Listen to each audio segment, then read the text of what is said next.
사순절 33번째 날입니다. 오늘의 말씀은 마가복음 10장 43절에서 45절입니다. 그러나 너희는 그래서는 안 된다. 누구든지 너희 중에서 높아지려거든 종이 되어야 한다. 누구든지 너희 중에서 첫째가 되려거든 모든 사람의 종이 되어야 한다. 인자도 섬김을 받으러 온 것이 아니라 섬기러 왔다. 인자는 자기 생명을 많은 사람의 대속물로 주려고 왔다. 아멘. 동상이몽이라는 말을 알고 있습니다.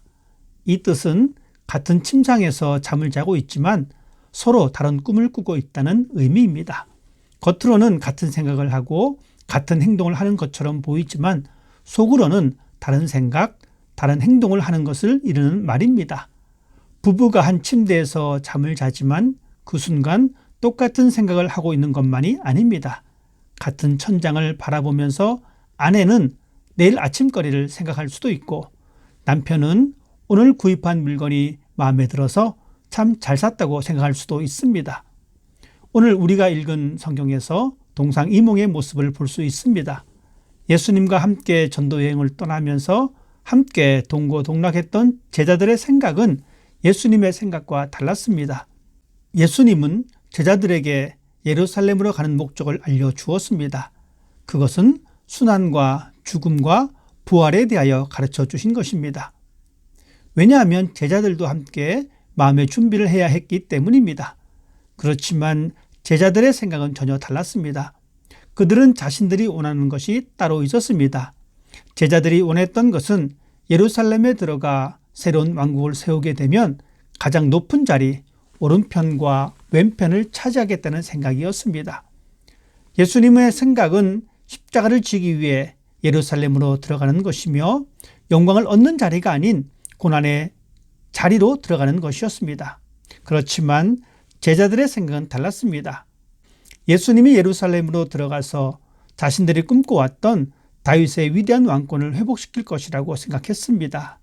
그래서 제자들은 예루살렘에 가까워짐에 따라 예수님께서 나라를 세우시면 좀 더 높은 자리를 얻기 위해서 눈치 작전을 펴고 있습니다. 가장 먼저 선수를 친 사람이 바로 야고보와 요한이었습니다. 그들은 은밀하게 예수님께 다가가 하나님의 나라에서 자신들을 가장 높은 자리에 앉게 해달라고 요청하고 있습니다. 3년 동안 예수님을 따라다녔던 제자였는데 잿밥에만 관심을 두고 있는 그들의 모습을 바라보면서 주님은 어떤 마음을 품으셨을까요? 설상가상 야고보와 요한의 모습을 지켜본 다른 제자들의 모습에서도 실망감을 감출 수 없습니다. 다른 제자들이 이 소식을 듣고 요한과 야고보에게 화를 냅니다. 나머지 제자들이 화를 낸 것은 자신들도 그 자리에 욕심을 내었다는 반증입니다. 먼저 말을 하지 못했을 뿐 여전히 가장 높은 자리에 대한 욕심을 가지고 있었음을 알 수 있습니다. 우리는 어떻습니까? 예수님을 따르는 우리의 마음은 예수님과 같은지 곰곰이 생각해 보았으면 좋겠습니다. 우리도 제자들처럼 동상이몽을 가지고 주님의 길을 걷고 있지는 않는지 아니면 주님과 같은 꿈을 가지고 있는지 뒤돌아보았으면 좋겠습니다. 예수님이 이 땅에 오신 목적은 분명합니다. 인자에 온 것은 섬김을 받으려 함이 아니라 도리어 섬기려 하고 자기 목숨을 많은 사람의 대속물로 주려 함이니라. 예수님은 하나님이지만 섬김을 받기보다는 우리를 섬기려고 세상에 오셨습니다. 예수님은 하나님이지만 경배받기를 포기하시고 오히려 종의 모습을 입고 세상에 오셨습니다. 예수님은 세상에서 사람들에게 존경과 경배를 요구하지 않으시고 오히려 그들을 위해 목숨을 내어주셨습니다. 예수님은 섬기는 종이 되어 하나님 나라에서 위대한 것이 어떤 것인지 보여주셨습니다. 예수님은 자기 목숨을 많은 사람의 대속물로 주기 위해서 세상에 오셨습니다. 대속물이란 노예나 포로를 해방시키기 위해서 지불한 돈입니다.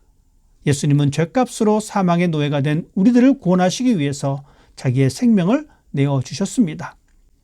여러분은 하나님의 자녀가 된 이후에 주님께 원하는 것이 무엇입니까? 야고보와 요한처럼 높은 자리입니까? 아니면 세상 사람들에게 추앙받는 자리입니까? 우리가 구해야 할 것은 스승이신 주님처럼 섬김의 길에 자리에 서는 것입니다. 오늘 우리의 기도 제목은 높음의 자리보다 섬김의 자리에서 하나님을 나타내는 우리의 삶이 되게 해달라고 하는 것이어야 합니다. 우리가 섬겨야 할 자리는 많이 있습니다. 가정에서 남편은 아내를, 아내는 남편을 섬기며 그리스도의 사랑을 실천해야 합니다.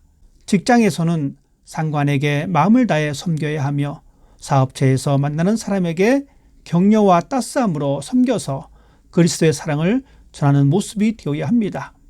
다른 사람보다 뛰어난 자리에 앉기보다는 다른 사람이 가지 않는 섬김의 자리로 갈 줄 아는 믿음의 사람이 되어서 예수님과 같은 꿈을 꾸며 예수님과 같은 행동을 해서 하나님의 나라를 세우는 참 제자의 길을 걸어가기를 바랍니다.